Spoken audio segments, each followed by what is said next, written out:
살 집이 아니면 팔라. 2년 전 정부가 다주택자를 향해서 경고했죠. 전혀 먹혀들지 않았습니다.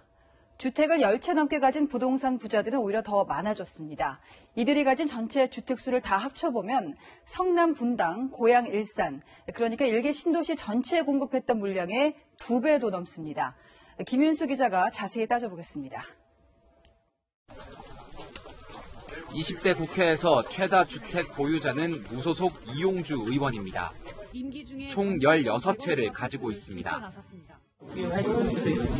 혹시 또 좀 재개발 좀 이슈도 있는 지역들인 것 같아가지고 그런 데도 있습니다.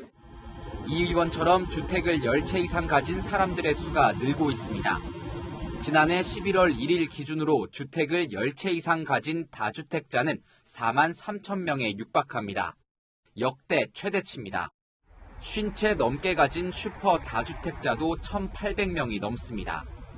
10채 이상 보유자들의 전체 주택수를 최소치로 계산하면 67만 채 정도인데 성남 분당, 고양 일산 등 일기 신도시 전체 공급 물량의 2배 이상입니다. 지난해 전체 주택 소유자 1,400만 명 가운데 2주택 이상 다주택자는 219만 명에 달했습니다.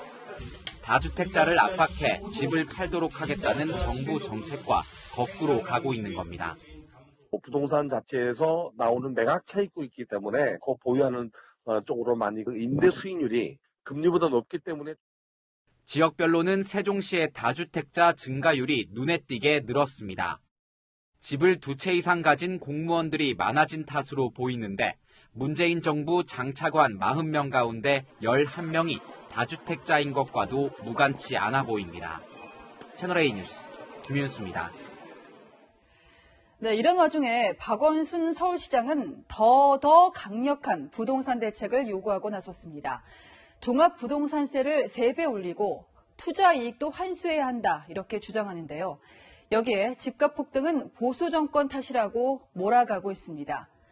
자, 박 시장의 속내는 뭘까요? 강지혜 기자입니다. 박원순 서울시장은 정부의 부동산 정책이 더 강력해야 한다고 연일 주장하고 있습니다. 종합부동산세를 현행보다 3배는 올려야 한다고 말했습니다. 우리가 OECD의 한 3분의 1 정도밖에 안 되는 0.16%거든요. 예. 그래서 이 부분이 지금 그러니까 한 3배 정도 되는 것이 적절한데 부동산 투자로 얻은 이익은 철저히 환수해야 한다고도 했습니다. 부동산 공유기금을 만들어서 그 기금으로 국가가 토지나 건물을 매입해서 공공의 부동산 소유를 정대시켜 나가야 합니다.